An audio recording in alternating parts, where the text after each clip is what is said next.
있어야 되니까 돈이니까 작은 거 원래 방지원까지 하고 돈만 사는 게 나왔어요.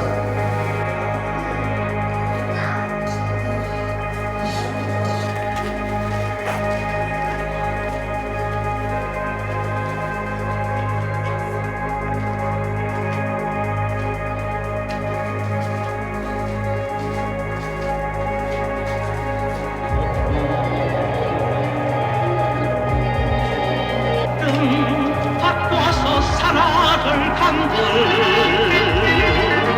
천지간에 여기 근데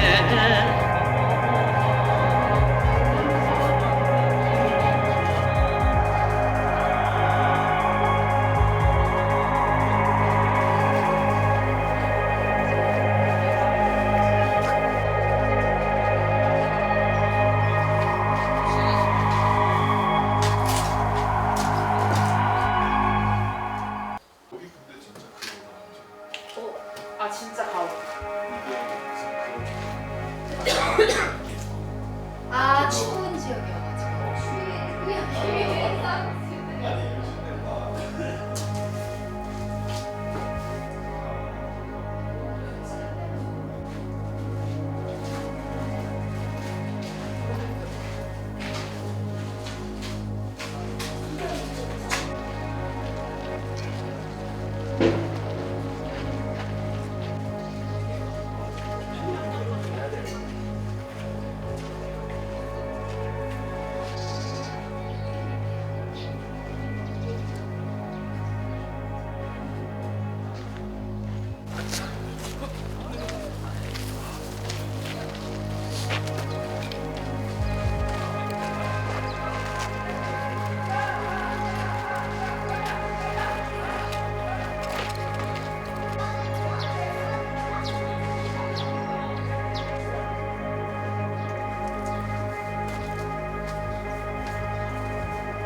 그걸 타고 흥남부두에서 쭉 해가지고 이제 부산까지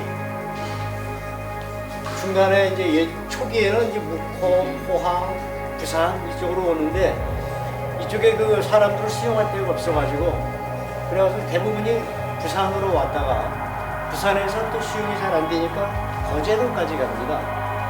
상상을 해보세요. 14,000명이 어떻게 이 139m짜리 배에 다 탔을까? 뭐 포개고 해도 쉽지가 않은 건데 그래서 그 기니스북에도 올랐다는 거 그래요. 어떻게 붙여졌냐 하면 김치 1, 김치 2, 김치 3, 김치 4 그리고 김치 5 그래서 이름을 붙여줘가지고 배에서 내릴 때는 14,005명이 다치지 않고 무사히 죽지 않고 그 배에서 하선을 했거든요. 그래서 지난 1963년에는 55,000명으로 빵 늘어요. 그래서 피난이 오기도 하고 피난 왔던 사람들이 다시 또 자기 집에 가기가 가장 가까운 데가 속초이다 보니까 가까운 지역으로 몰려들고 그래서 속초 인구가 층에서 남성들은 아마이라고 해요. 나이 드신 분들.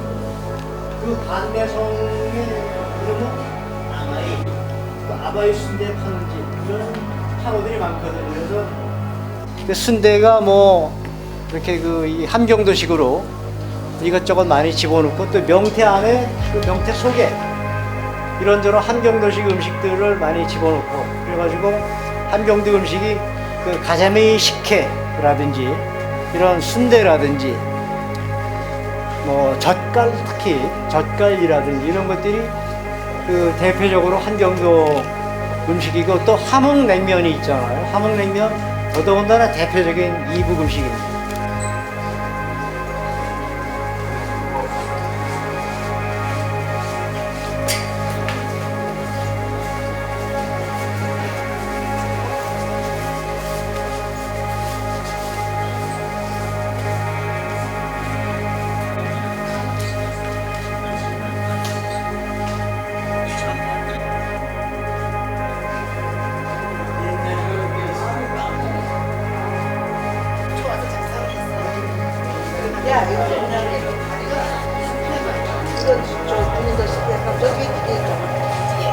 어머 여봐라요. 여기 독자님 뭐 날린다 널러서.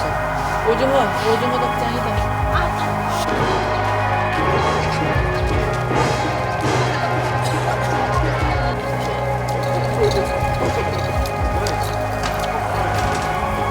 오늘 찾아주셔서 감사합니다. 저는 오늘 전시관 안내 해설을 맡은 임태형입니다. 반갑습니다. 우리 DMZ 박물관은 세계 유일의 비무장지대를 역사적인 기록물로 남기고 세계적으로 명소화하기 위하여 2009년 8월 14일 날 개관하였습니다. QR코드가 있거든요. 혹시 설명을 못 들으시면은 저 QR코드를 스캔을 하시면은 모바일 앱에 접속할 수가 있습니다. 그 안쪽에 있는 유물들을 다 설명을 보실 수가 있어요. 혹시 필요하신 분들은 QR코드 스캔하시기 바랍니다. 자, 우리 전시관은 DMZ의 탄생 배경과 DMZ의 과거, 현재, 그리고 미래 등 4개의 스토리로 구성되어 있습니다. 자, 천천히 이동하시겠습니다. 두 줄로 돼서 9월 28일 서울을 다시 수복을 했죠. 계속 이제 북진하여 압록강까지 갔으나 10월 15일 날 중공군이 개입을 하면서 전쟁은 장기화됩니다. 아시는 것처럼 51년 6월 되면서 유엔 사무총장이 휴전을 제의를 해요.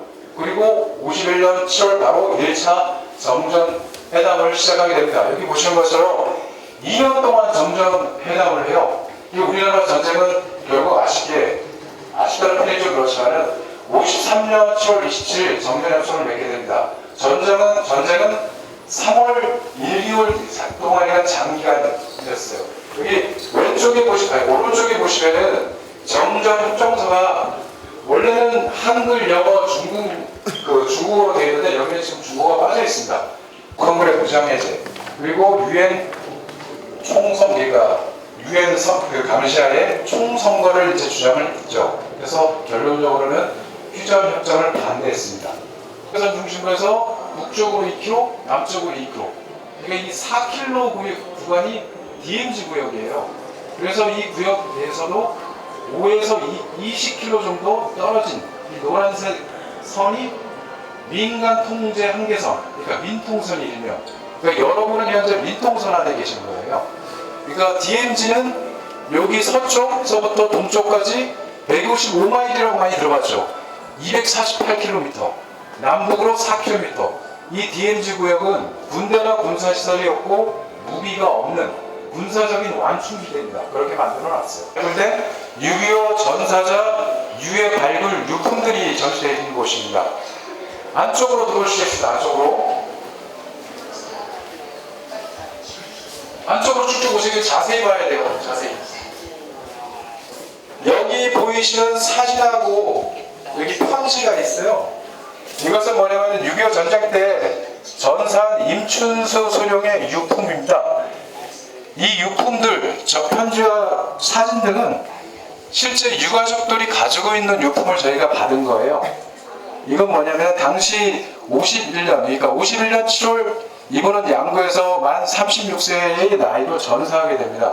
그러니까 편지의 내용에는 대관령에서 본 그 살세와 동해 풍경을 이제 그림도 그렸어요. 그리면서 나중에 전쟁이 끝나면 가족들과 여행하고픈 소망, 그 다음에 뭐 가족에 대한 사랑, 그리고 이제 국민으로서의 옛날 이승보 법인이라고 저희는 배웠는데 공산상이 싫어요.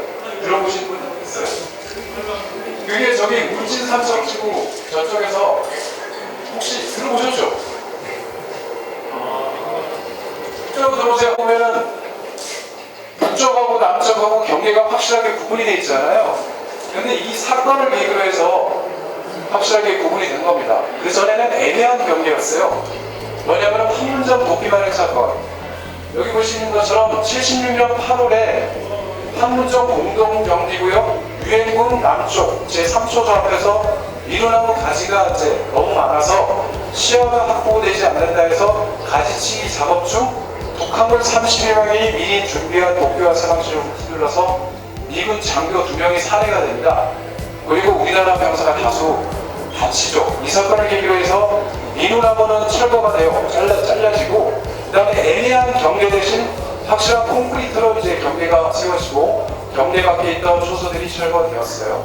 그 이후에 공동경비구역은 오늘날 현재와 같이 이 사건으로 해서 당시 해병대 두 명이 전사를 하고 16명이 중경상을 입고 민간인 2명이 사망한 최초의 사건으로 이제 그렇게 소개가 돼요.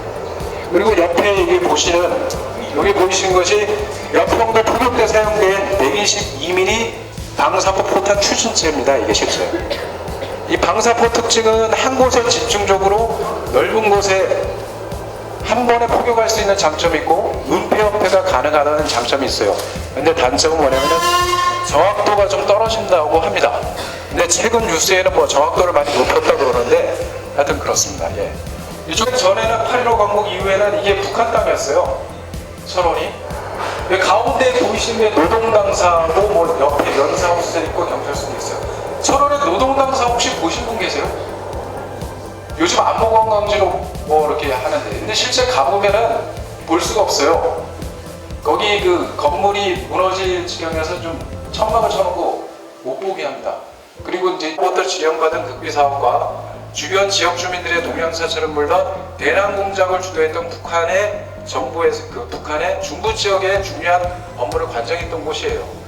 현재는 안보 관광지로 활용되고 있지만은 6.25 전쟁 당시에는 취조실로도 사용을 했었다 그러고, 그다음에 서태지와 아이들이라는 건 다 아실 거 아니에요. 서태지와 아이들의 발해를 꿈꾸며 여기 뮤직비디오 촬영 현장이기도 했습니다.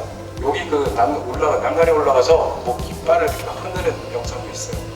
불가능해 하거나 그 전차나 탱크가 이제 전투 불능 상태를 만들기 위해서 만들어진 지뢰예요. 특히 이제 전차나 탱크의 무한궤도라고 그러죠. 이렇게 무한궤도 바퀴.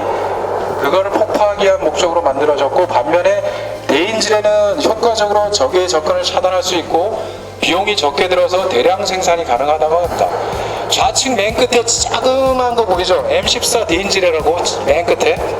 이거는 플라스틱으로 만들어졌대요. 그러니까 내관만 조그맣게 세 붙이고, 아시겠지만 독일은 우리나라처럼 분단을 겪었어요. 89년도에 베를린상을 하고 90년도에 통일된 독일입니다. 그래서 우리나라 지금 현실과 같은 많이 공감할 수 있는 곳이라 해서 독일 전투를 이렇게 저희가 전시해놨어요. 그리고 국민차라고 합니다. 트라반트. 근데 이게 두들겨 보면은 철제가 아니고 플라스틱이에요, 차가. 그래서 부식이 덜하고 가벼운 장점이 있지만은 안전성이 낮고 재활용이 불가능한 단점이 있습니다. 서독에서 만들어진 최고 수준의 차량에 비해서 트라반트는 이제 그 당시 동독의 경제 수준이 어떠했는지를 좀 약간 엿볼 수 있는 거죠. 여기 보면은 감시탑이 있고 저 뭐 탱크도 있고 뭐 군인 차량도 있잖아요. 여기가 동독입니다. 동독은 군인이 감시했고, 반면에 서독은 경찰차가 있죠. 서독은 경찰이 감시를 했어요. 그리고 이 경계 철막은 누가 따로 만든 게 아니라 동서독 경계에 지뢰를 내설한 것을 표시한 거예요.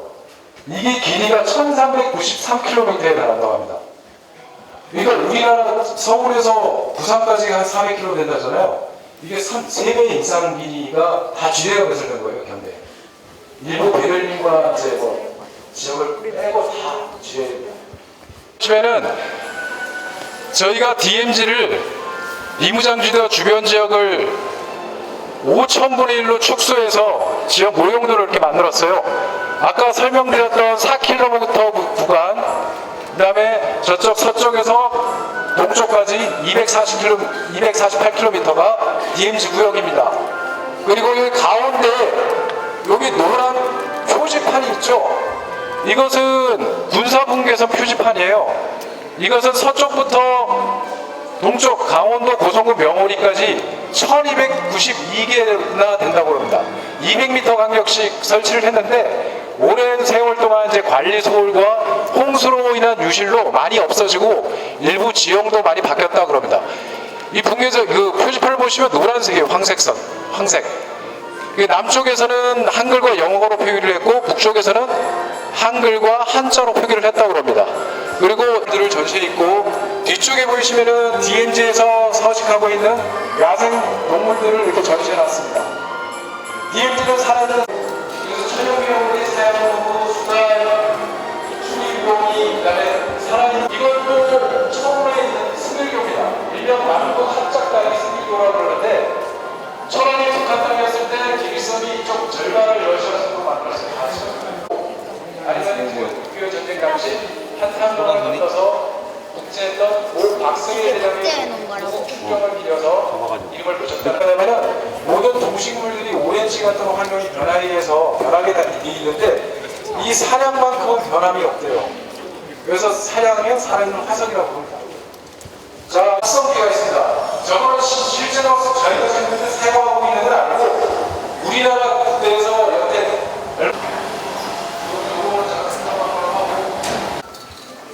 여기로 지나가도 돼? 떨어질 것 같은데. 그래.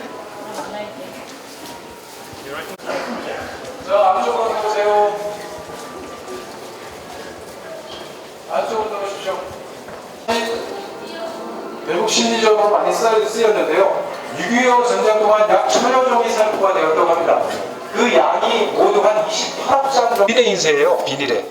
이거는 민간단체에 의해서 저희가 제작이 됐다고 그래요. 우리나라가 한 게 아니라 우리나라 민간단체들이. 여기 보시면은 아시겠지만은 비닐에 인쇄해서 미화 1달러짜리도 보내고 뭐 드라마를 전화가 아니에요? 전화가 아니에요?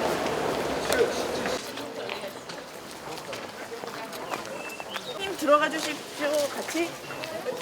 이거 나오시면